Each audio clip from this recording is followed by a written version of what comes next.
Thank you, Kenton. Glad to be here and glad to be invited to speak on Cymbeline and to join with Matt Foss in, as we said in the description, to tag team a bit. For those people who came in and didn't get the three separate pages of handouts, maybe if you want, I wonder, Kenton there might be a couple of people, they might come down or if they want that. We thought what we'd try to do is that it'll be somewhat improvisational here,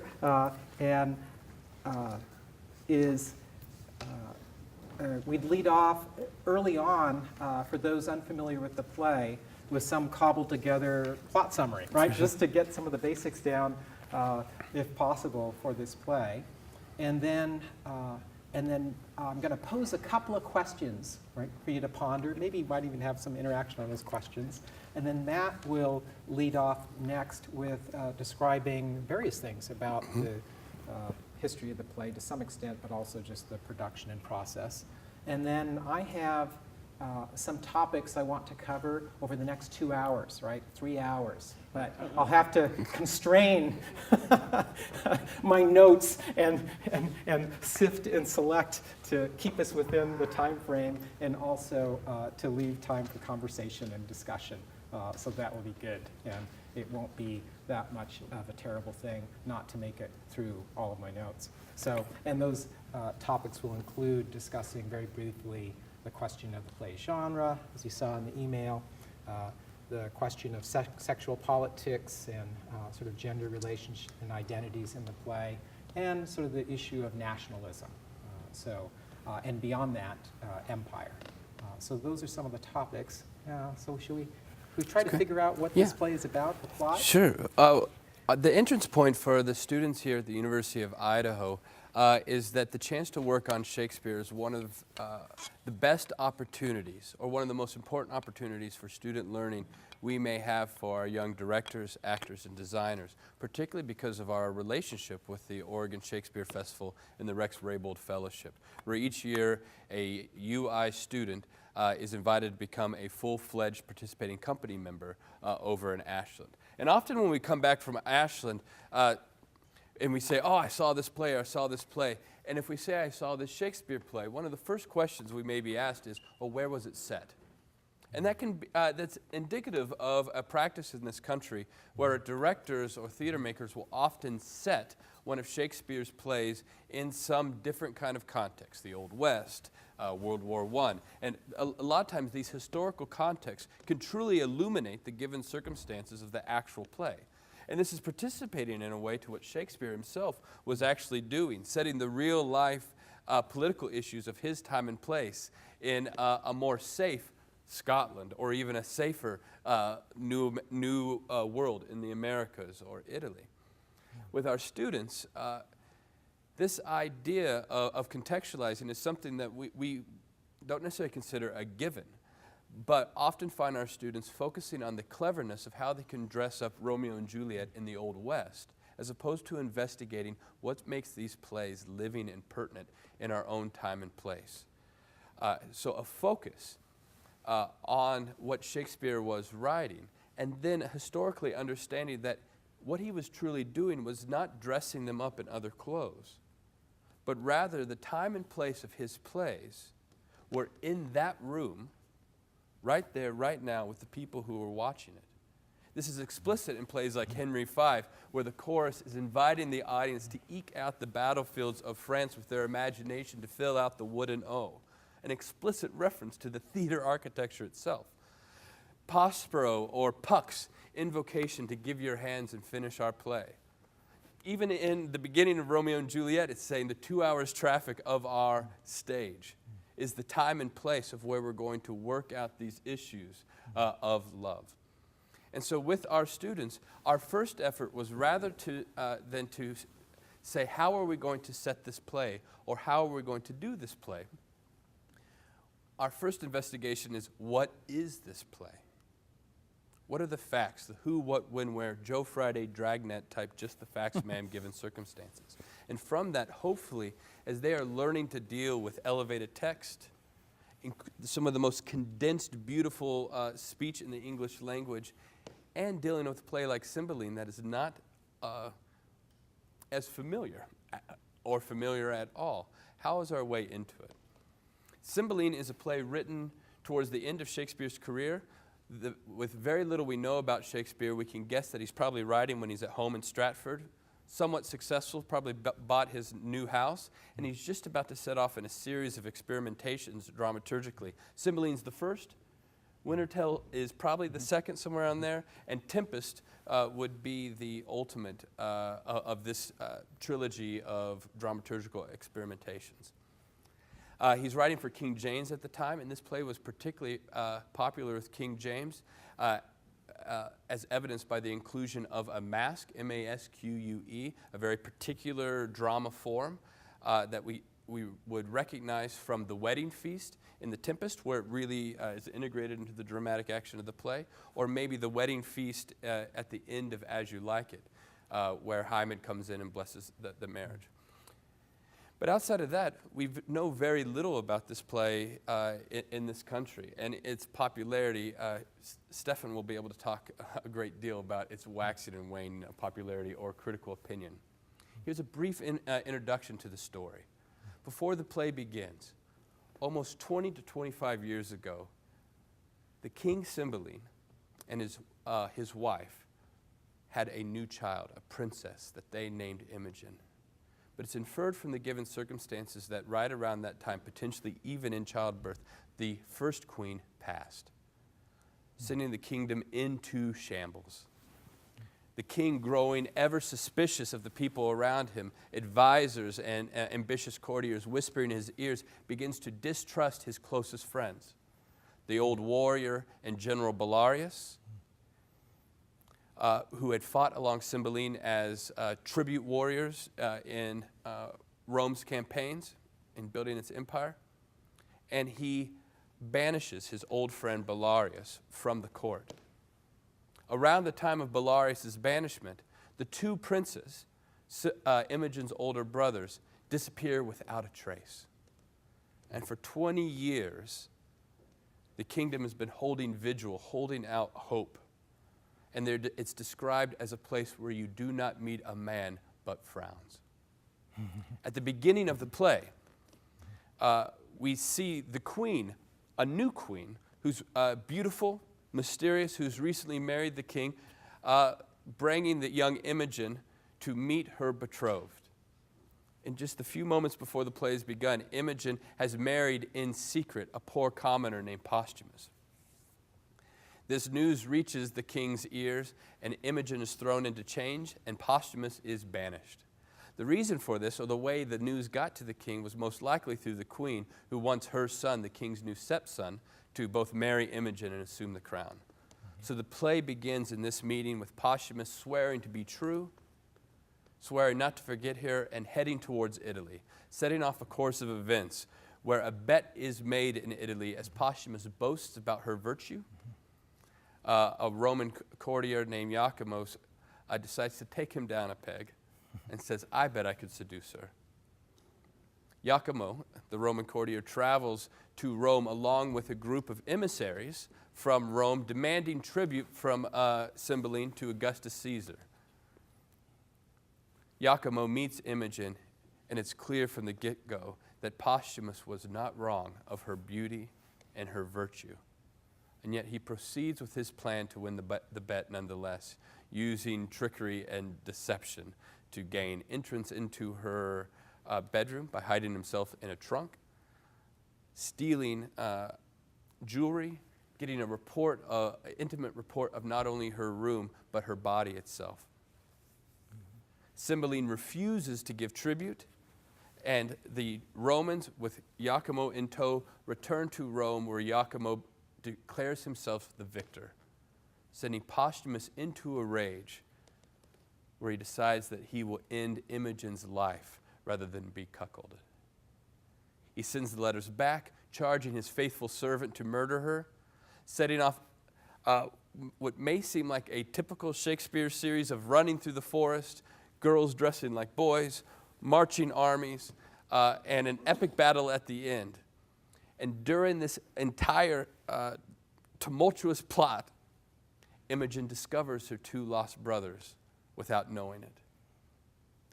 The two lost brothers are revealed to their father, Cymbeline, by saving the day on the battlefield. And Posthumus, fighting for the Britons and then once again dressing like a Roman soldier in an attempt to atone for his murder, again, it gets a little confusing, is revealed to his love Imogen. And a type of reconciliation is engaged in. It sounds a little convoluted, and it may be. But our hope is here in the play that you'll see, that it will read like the fairy tale that we believe Shakespeare may have written. If given the shot, Cymbeline almost feels like the Princess Bride, with the disguises, the long distance and ill-begotten love, and the twists and turns in its plot. That's just a brief summary of the story that takes the last act of Cymbeline, takes almost 20 minutes, with verbatim Elizabethan iambic pentameter of, oh gods, I almost forgot, where it scans out, I forgot to say this, I forgot to say this. So it can be quite comical, but also quite full of hope and sincere, as a family that was quite broken comes together. Oh, excellent. It sounds fantastic, this plot. So, as I mentioned at the outset, I'd like to pose a couple of questions following this plot summary and kind of keep them in view. I think other issues will come up, and then I'll proceed. So, one might be, why would Posthumus believe his wife Imogen could be unfaithful to him? I think that's an important question. And what does that suggest, his belief? What grounds? The second question, and this didn't come out quite fully in the plot summary, because as you said, there's more, is that it's the, in a sense, wicked stepmother queen and her doltish, oafish son. Now, how do you pronounce it in this production? Well, you have to choose. I would say that between, it's difficult to call many productions of this play major, but influential productions. Some call it Cloten, some call it Cloten. The idea of the poetry, this idea of clot, a clod head, or the rhyming at the end when Guiderius talks about, I've sent his clot pole down the hill. Is the so best. So Cloten is what you're going with. That's what we've chosen the lane, but I think that in some plays that this is one of the characters where I think there's a good argument for that in any number of pronunciations. Okay, yeah. And as you'll see in your handout that I've cobbled together of quotes, excerpts from the play, the Oxford edition, the sets from the Norton Shakespeare based on the Oxford edition, goes with Imogen's name as Inogen. And there are reasons for that, and I don't know, I'll get into those. There are different sources that have different spellings and different traceable lines of influence that lead to those different ways. Imogen has a nice assonance resonance with Cymbeline, and or image, as others have noted. So the second question is, so then why are the wicked stepmother queen and her, as I term him, doltish son, cheerleaders, apparently, for patriotic British nationalism in advocating, being among those who lead in advocating that Cymbeline refused to pay this tribute to Rome. And they express, the queen and her son, a willingness to engage in war to defend Britain, or at least, yeah. So those are a couple of questions. Do you have any notions from the get-go as to, when you think of Shakespeare in general, why a husband might believe that his wife was unfaithful? What comes to mind? Yes, Othello. And so why we learn that Posthumus is going to believe Iachimo's lies about Imogen. And why would he believe this evidence and these lies? I didn't hear the answer. Oh, I'm sorry, I didn't. And one point of reference would be, what comes to mind? Othello. Yeah. More notions about, if we follow up just a moment, any why? I think that the jealousy is a huge part of it, but also the immaturity of Posthumus's love. I think he shares his reasoning is quite similar to Othello's when he is baited with the deception of the handkerchief. But I think Posthumus shares a great deal with the naivete that Rosalind finds in Orlando as she's training him in the way of love. And I think that's one of his hubristic confidence in Imogen, which is not ill-placed in her quality, but does not necessarily speak to his, is comparable to what Orlando must learn. Okay. Particularly when Orlando has to say, I can no longer live by thinking to Rosalind. There's that idealistic type of love. There's that incredibly carnal, lust-based form of love. And this is something that's a little more hooked up, a little more comprehensive, and a little more adult. That's good. I hadn't thought of going to one of the comedies to think about this question. That makes me think about it differently. Some things I'm going to skip over here. Part of the brush up your Shakespeare part of this presentation is going to be sort of what you glean through our conversation and osmosis, but as a way to let you know what, in reductive fashion, the range of things we cover in the Shakespeare course that I teach, English 345, which I'm teaching this semester. And I worked Cymbeline into the course this semester because of the production, and the last time I taught it was in the late 90s. So one of your handouts is, we're not going to go through, but it's that laundry list of long, double-sided, over-the-top, excessive, crammed learning outcomes. And like all learning outcomes, in a way, I have quite mixed feelings, despite having served on the college's assessment committee and chaired our department's assessment committee, and continuing to serve on that committee, where we know that trying to understand what we want students to learn in a course is important. Nevertheless, when I put them down on paper, it always seems kind of thin or reductive, and so then I add more to try to round it out. So you can glance at that and you'll see a bit of the kind of approach and guidelines that we go through in that class. So I'm going to skip over that. So the reception of the play, what I call a few tidbits and teasers. One is that in terms of scholarship and this notion of while the play gets produced variously depending, I think, upon its the population and the theater at different parts of the country, in terms of scholarship, to take just a pulse from 1985 through 2000, so those 15 years, Hamlet was the subject of 933 publications, King Lear, 484. The other plays averaged around 300 publications, and Cymbeline had 54 pieces of articles and other kind of scholarly publications written about it.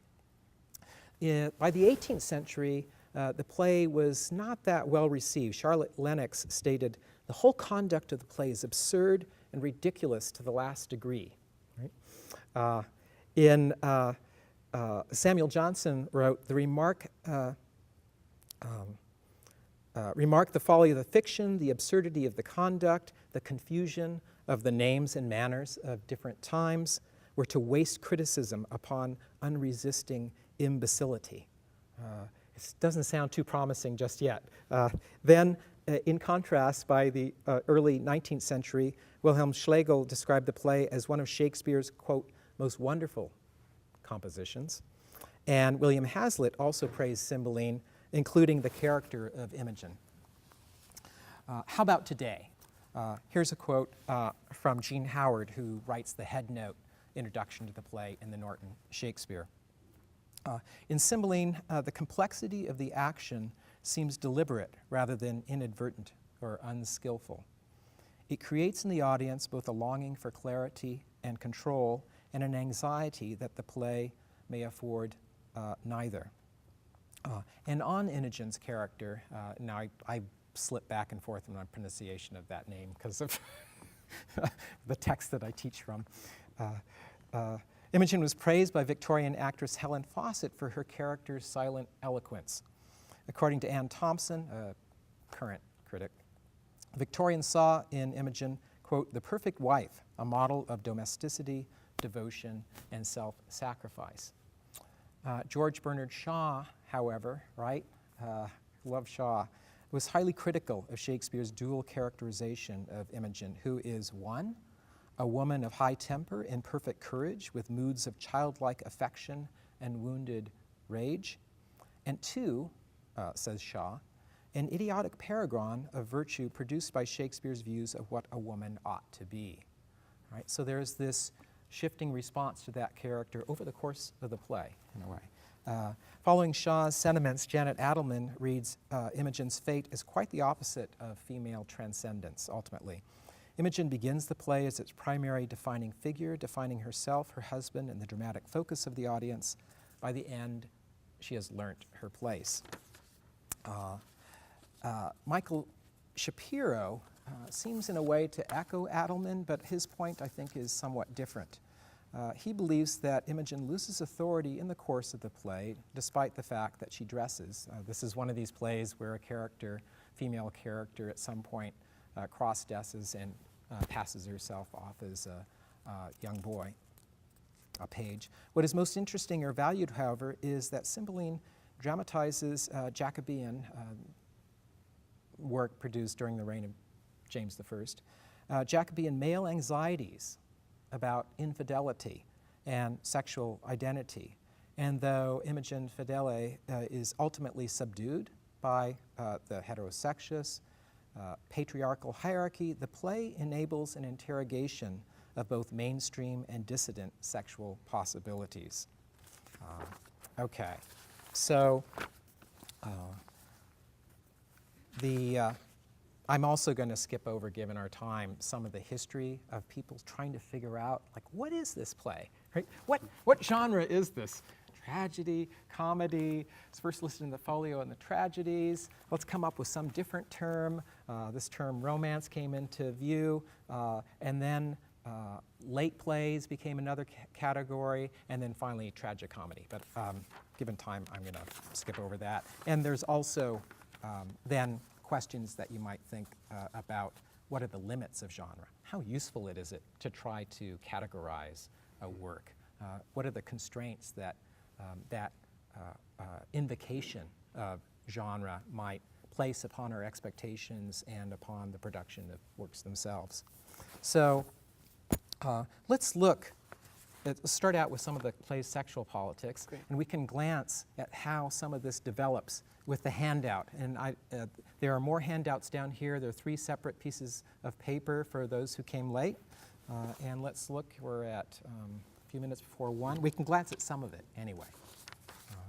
As you said, the play opens, and there's it right there, right, where we're introduced to the court, and there's a couple of gentlemen.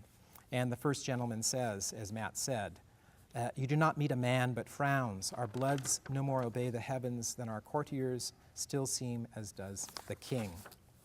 Right? We get a sense that, don't we, that this is the court where it's a bit dicey, as courts often are, and lords and courtiers don't necessarily speak their minds. They might align their views publicly with the kings, the monarchs, but here we learn in private, they're not necessarily bent out of shape by the fact that Imogen has married Posthumus. And they think he's a pretty good guy, all in all, right? And that's interesting, too. He's a pretty good guy, receives high praise, and then as the play develops, we see that, he isn't quite the person that matches this high praise, is he? And we also see soon that Cymbeline and Imogen's exchanges show her to be pretty outspoken. Let's look at some of those lines, right? let's see. Do you want to be Cymbeline? Sure, Or do you want to be Imogen? Where at? Just this top left column here Okay. of after the great. gentleman. I'll be Cymbeline. Okay. That mice have had the sole son of my queen. Oh, blessed that I might not. I chose an eagle and did avoid a puttock. Thou took'st a beggar, wouldst have made my throne a seat for baseness. No, I rather added a luster to it. Oh, thou vile one. Sir, it is your fault that I've loved Posthumus. Right? So it's like, we can see why Imogen's character was engaging, and we'll see this later in the play where she gives Cloten his comeuppance after he tries to woo and gain possession of her. What's a puttock? It's a kite. It's a predatory bird, common predatory bird. But a small one. Yeah. Yeah. Like the difference between an eagle and a sparrow. Oh, that's better put. Yeah, Yeah. So early in this play, we know that Cymbeline doesn't take to this too well, right? He describes her as mad and foolish. We know that Posthumus praises her beauty and constancy, and we've seen that she's outspoken to her father, and we even see a little bit later this sycophantic First Lord say to Cloten that, like, why wouldn't she go with you, right? More or less. He says of Imogen, her beauty and her brain go not together. And so we get some sense of the circumstances that she faces. And we then move on in the play to this setup, right? And where Posthumus takes this wager, takes the bait, but it's not the first time, is it? Yeah, he's been fighting his way through Europe. Every place he stops, he can't keep his mouth shut about how great his girlfriend, his wife is. And then someone will say, well, that's not true. Our ladies of France, our ladies of Normandy, our ladies of Spain are just as beautiful. And it may be quite true what everyone said about Posthumus, about his honor, his purity of spirit. But he has something to learn about not having to fight everyone who disagrees with him. And Iachimo decides to take him down a peg. He's quite clear. He says that I bet against your thinking, that's a paraphrase, rather than her honor. That's what he's wagering to fight. He bears no ill will towards Imogen, and really not towards Posthumus. He goes, I will be thy friend if it's true. It's just the hubris, the arrogance that he's really taking on. Yeah. And there's a Frenchman who states in this conversation that, well, this is not the first time that we've seen this behavior in Posthumus.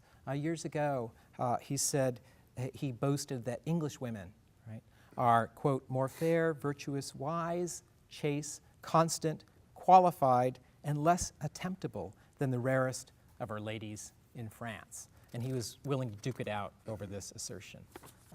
So doesn't that sort of draw our attention, I think, right? Like, what is with this guy who feels the need to bring this subject up almost? It seems like the question of the reputation of women back home is important to him. What does that make you think about? What's behind this need? Any ideas? This is sort of similar to asking that first question about why does it believe in the first place? Is it some kind of insecurity, you would think, right? That's where I would go. That some sort of need to affirm, to test, to prove, to take the bet suggests that Posthumus might have some level of concern about being cuckolded, despite, about either his own wife betraying him, or, as we'll learn, right, women in general. Right? When we look at the handout again, we see how Iachimo pushes the buttons, so to speak, of Cymbeline on this point. This is still in that left column on that page that we were quoting from before. And Posthumus says in that, still in the left column, a little higher up, what lady would you choose to assail, right? And what does Iachimo say? Yours, whom in constancy you think stands so safe. I will lay you 10,000 ducats to your ring that commend me to the court, where your lady is with no more advantage than the opportunity of a second conference, and I will bring from thence that honor of hers which you imagine so reserved. Right?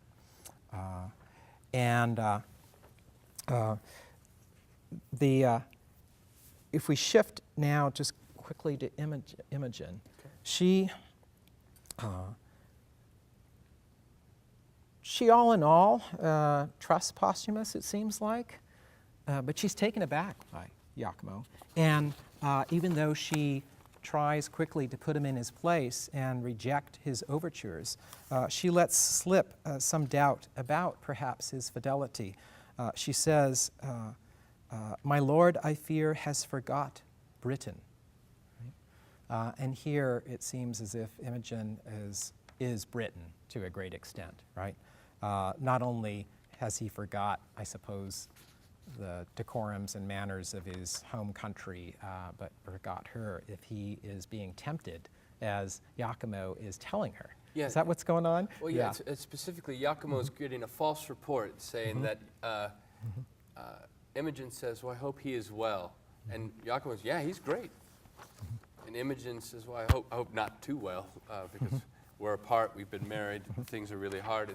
And Iachimo is falsely reporting, oh no, we call him the Briton reveler, and is setting up a feint to try to set up the trap where she would feel compelled to revenge herself with Iachimo for his infidelity or for his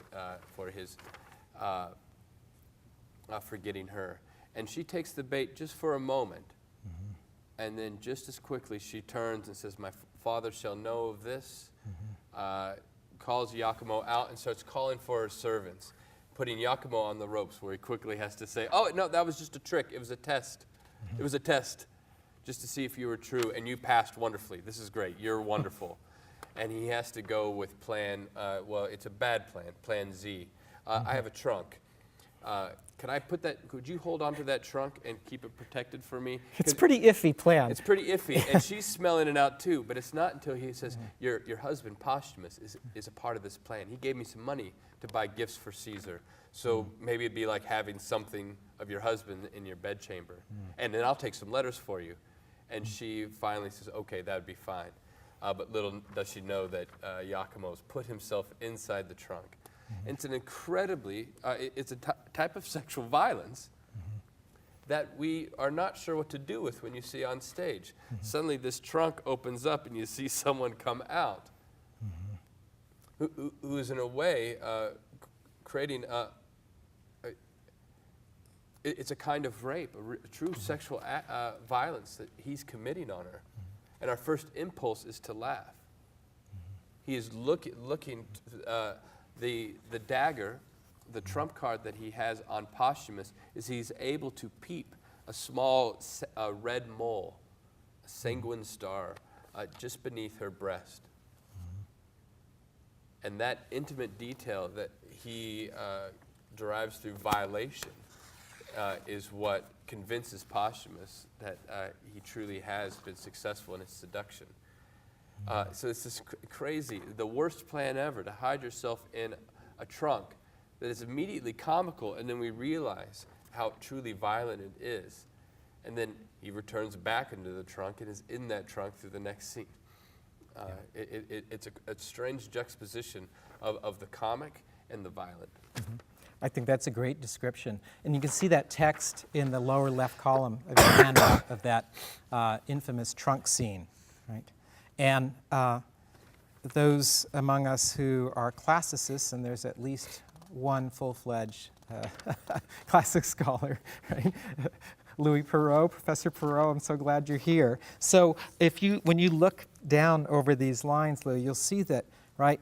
I wonder if you could read some of these lines of Iachimo's that begin there. Sure, about the mythology? Yeah, just even the beginning, the crickets sing. Sure. The crickets sing, and man so o'erlabored since repairs itself by rest. Autarcan thus did softly press the rushes ere he wakened. The chastely hair-wooded Cerithia, how bravely thou becomest thy bed. Fresh lily, and wider than the sheets that I might touch, but kiss, one kiss, rubies unparagoned, how dearly they do it. 'Tis her breathing that perfumes the chamber thus.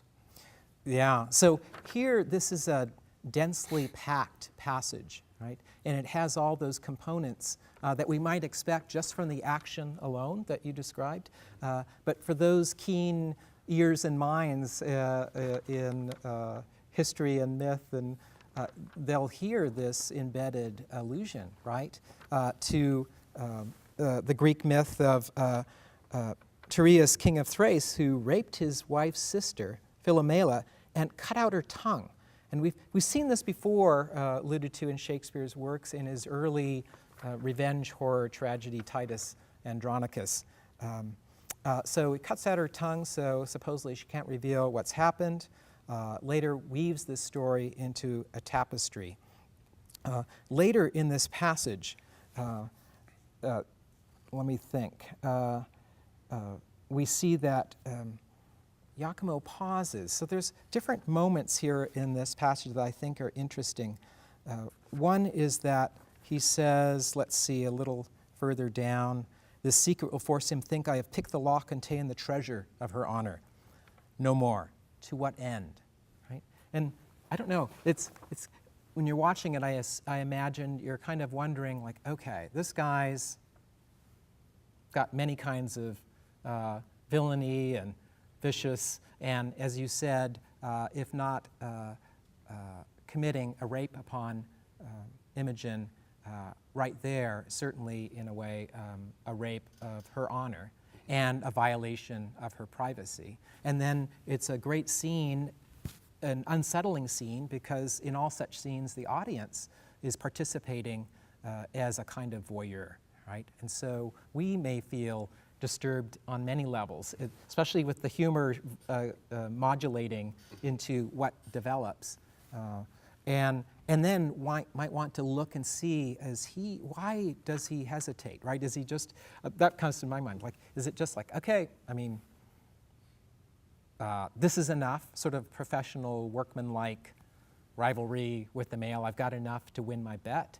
Or do we glimpse here a kind of shame or hesitation on the part of the actor? Well, you know, plays are much more exciting if people have the possibility to change, or have to make a decision if they're going to change or not. And so with this, the sheer fact of Imogen's quality stops Iachimo in his track. He sees her for the first time, and Sam Shepard has a great line that you walked in and my breathing changed. His breathing changed. Yeah. And if so much of the play is about redemption and not the saccharine forgiveness for breaking someone's toys, but truly surviving deep, deep heartbreak. This is Iachimo, the seed of Iachimo's, maybe not redemption, but at least of some hope for it, where he sees her and for a moment he falls in love or is hit with what it would be like again. And we don't want to infer too much. We don't want to get into indulgent backstory biography that's everything about the actor doing all this work and nothing about them being honest and truthful with their partner on stage. But so often the people who rail against love in Shakespeare plays are often the people who have been hurt the most by it. Consider Jaques and the lessons he gives about love and how he can only be soothed by more. I can suck melancholy from a song like a weasel sucks eggs. like it's a balm to him. Again, I'm going to the comedies for these things, but Orsino, he's so wounded by love, he's listening to this music. He doesn't rail on it quite like Jaques does. But this type of thing, Iachimo's perception of love is quite challenged when he comes into meeting with Imogen.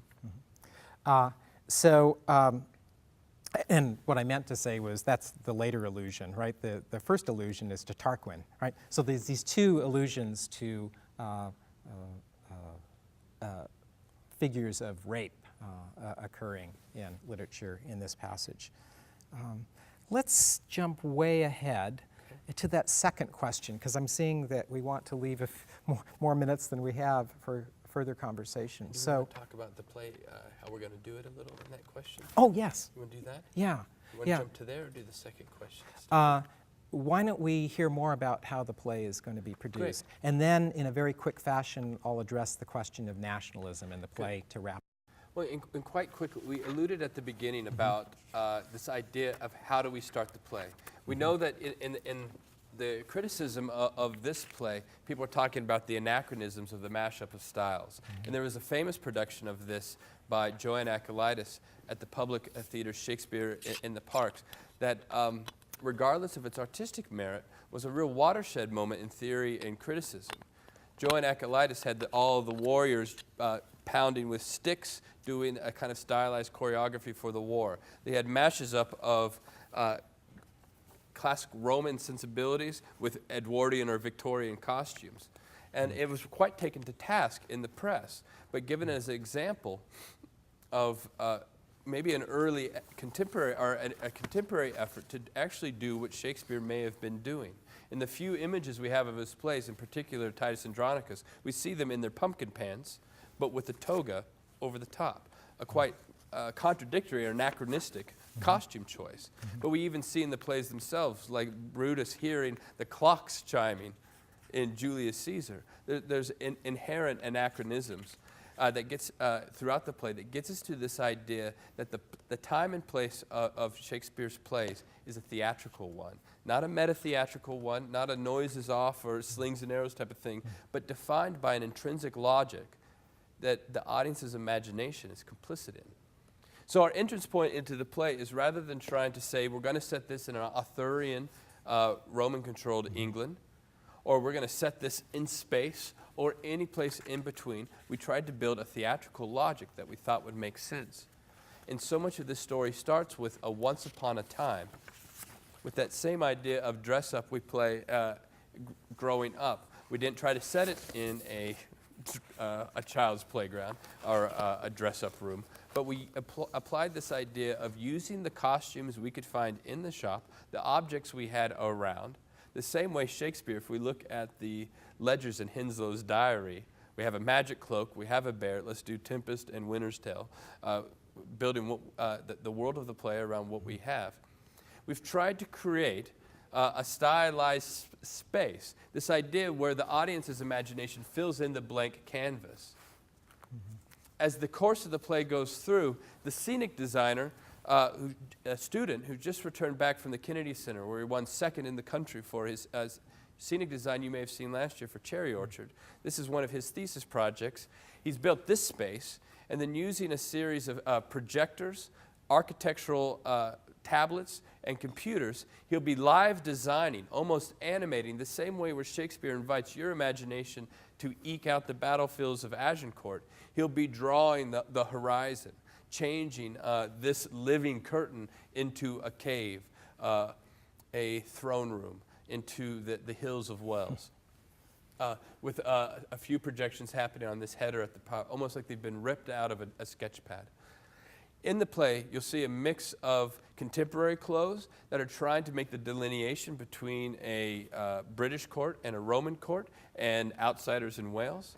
And then we have this question of how we're going to handle the violence. Because of the projections and because of all the traveling we needed to do, we asked the question, can we solve all the problems we would like with the fewest objects as possible?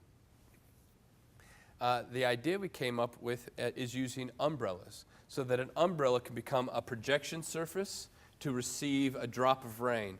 A group of umbrellas can work with this living curtain to create a cave. 10 umbrellas to make some type of crevice in the rock. Can you fight with an umbrella?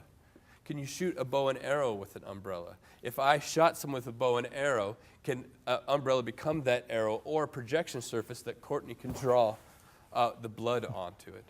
Can an umbrella become a scepter or a cane? This idea of these projection spaces that we can have Courtney and the audience's imagination flesh out is our investigation.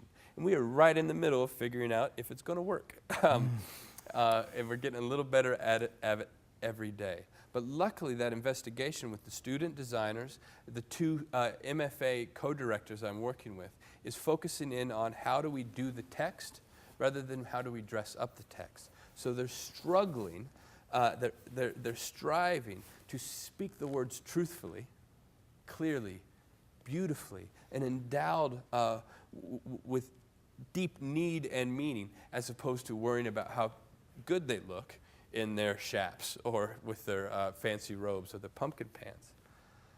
And then through that, in the investigation of the text, we know that Hamlet would take 4.5 to 5 hours to read out loud. We know from Romeo and Juliet and from some of the ledgers we have from Philip Henslow that mostly the shows took 2 to 2.5 hours. We know that Shakespeare was borrowing, adapting, sometimes straight up plagiarizing from multiple sources. So the ideas about these plays, that they were living, breathing things, that they were created by playwrights, W-R-I-G-H-T, the same like wheelwrights, metal wrights. There's this craftsman of putting things together. In this, we never wanted to cut a component of the text because we didn't understand it. But we were admittedly a bit aggressive in trying to figure out the story that would be the best brief chronicle and abstract of our time, a group of 19 to 25-year-olds at the end of the semester. In my first semester here at the University of Idaho, how can we tell that story for and with our audience the best? In the opening, we have this huge exposition scene of these two courtiers who are just talking along. And they're truly giving us the idea of you do not meet a man but frowns. And our understanding of that was laying up a kingdom whose hope was on the rocks, who's facing stress from war, a new queen who is secretly poisoning not only the king but the culture at large. So we decided to create a visual. I also have a lot of talented young women in our cast. So some of the courtiers and some of the like the servants, some of the apothecaries, we've consolidated those into roles that track in relationship to serve the pedagogical needs in the same way I'm trying to serve the narrative needs of the story, so that these excellent young actors have a chance to wrestle with quite difficult text. So rather than two courtiers, we have two people we're going to be working with throughout the play, giving a prologue of you do not meet a man but frowns. Mark this, if this be worth your hearing. And as we do, Courtney is drawing a story of the prologue as the entire kingdom is holding vigil in the rain. And then we see that the queen bring out Imogen and Posthumus. They have their final goodbye. There's a confrontation between Imogen and her husband. And then out comes a paper airplane letter that Posthumus writes to Imogen. As the paper airplane travels, as paper boats are traveling, because we have to make a number of cross-continental ocean journeys from Britain to Rome. We have Indiana Jones-like maps going on the projection as Courtney draws a quick Britain, draws a quick Italy, and then does the dun-dun-dun-dun without the music. That's a little glib, but there's still music happening. The students have selected a number of contemporary music and music that made sense. They created a prologue using Sgt. Pepper that starts off with 400 years ago today, Billy Shakespeare wrote himself a play about Shakespeare's least famous king, which made a lot of sense. They call themselves Cymbeline's Lonely Hearts Club Band, the loneliest king.